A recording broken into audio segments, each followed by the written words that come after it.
எண்ணிக்கை அதிகாரம் 20.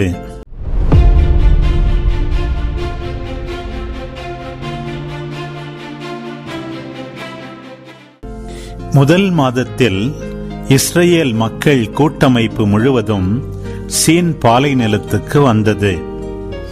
மக்கள் காதேசில் தங்கினர். மிரியாம் அங்கே இறந்து அங்கேயே அடக்கம் செய்யப்பட்டாள். அப்போது மக்கள் கூட்டமைப்புக்கு தண்ணீர் இல்லாதிருந்தது. அவர்கள் மோசேக்கும் ஆரோனுக்கும் எதிராக ஒன்று கூடினர். மக்கள் மோசேயுடன் வாதாடி கூறியது, ஆண்டவர் திருமுன் எங்கள் சகோதரர்கள் மாண்டபோது நாங்களும் மாண்டிருந்தால் நலமாயிருந்திருக்குமே. ஆண்டவரின் சபையை இந்த பாலை நிலத்துக்கு நீங்கள் கொண்டு வந்தது ஏன்? நாங்களும் எங்கள் கால்நடைகளும் இங்கு சாக வேண்டுமென்றா? இந்த கொடிய இடத்துக்கு அழைத்து வர எங்களை எகிப்திலிருந்து வெளியேற பண்ணினது ஏன்? தானிய நிலம், அத்திமரங்கள், திராட்சை கொடிகள், மாதுளை செடிகள் எவையுமே இங்கு இல்லை. குடிப்பதற்கு தண்ணீரும் இல்லையே. பின் மோசேயும் ஆரோனும் சபைக்கு முன் நின்று சந்திப்பு கூடாரத்தின் நுழைவாயிலுக்கு சென்று முகங்குப்புற விழுந்தனர். ஆண்டவரின் மாட்சி அவர்களுக்கு தோன்றியது. ஆண்டவர் மோசேயிடம், கோலை எடுத்துக்கொள், நீயும் உன் சகோதரன் ஆரோனும் மக்கள் கூட்டமைப்பை கூடி வரச் செய்யுங்கள். அவர்கள் பார்வையில் பாறை தண்ணீரை தரும்படி அதனிடம் பேசுங்கள். இவ்வாறு அவர்களுக்காக பாறையிடமிருந்து நீங்கள் தண்ணீர் பெறுவீர்கள். மக்கள் கூட்டமைப்புக்கும் அவர்கள் கால்நடைகளுக்கும் குடிக்க கொடுப்பீர்கள் என்றார். அவர் கட்டளைப்படியே மோசே ஆண்டவர் திருமுன் என்று கோலை எடுத்தார். மோசேயும் ஆரோனும் பாறைக்கு முன்பாக சபையை ஒன்று கூட்டினர். மோசே அவர்களிடம், கலகக்காரரே, இப்போது கேளுங்கள். இப்பாறையிலிருந்து உங்களுக்கு தண்ணீர் வரவழைக்க எங்களால் கூடுமா என்று கேட்டார்.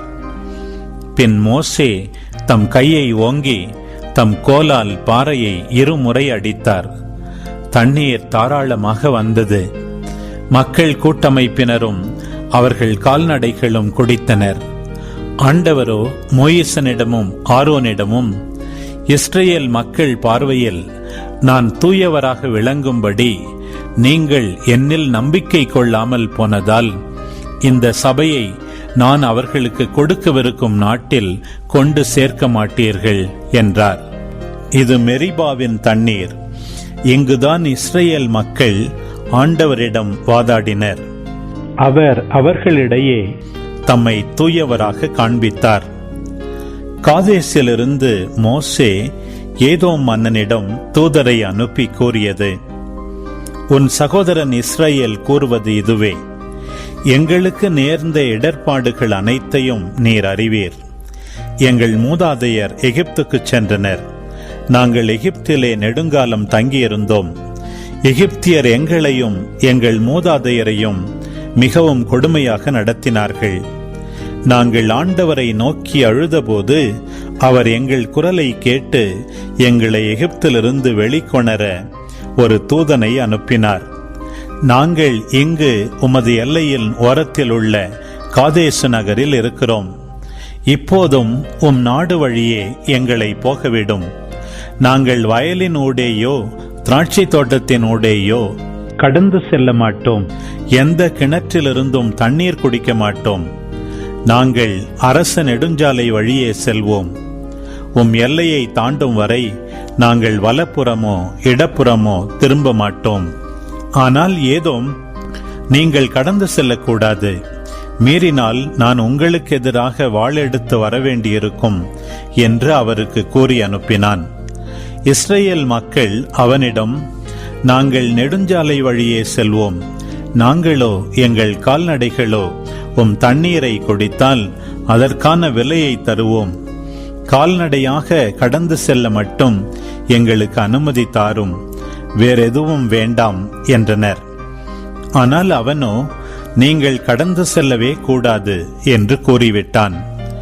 ஏதோம் திரண்ட வலிமை மிகுந்த படையோடு அவர்களுக்கு எதிராக வந்தான். இவ்வாறு ஏதோம் தன் எல்லைக்குள் இஸ்ரேலுக்கு வழி தர மறுத்தான். எனவே இஸ்ரேலர் அவனை விட்டு விலகி போயினர். இஸ்ரேல் மக்கள் கூட்டமைப்பினர் அனைவரும் காதேசிலிருந்து பயணம் செய்து ஓர் என்ற மலைக்கு வந்தனர்.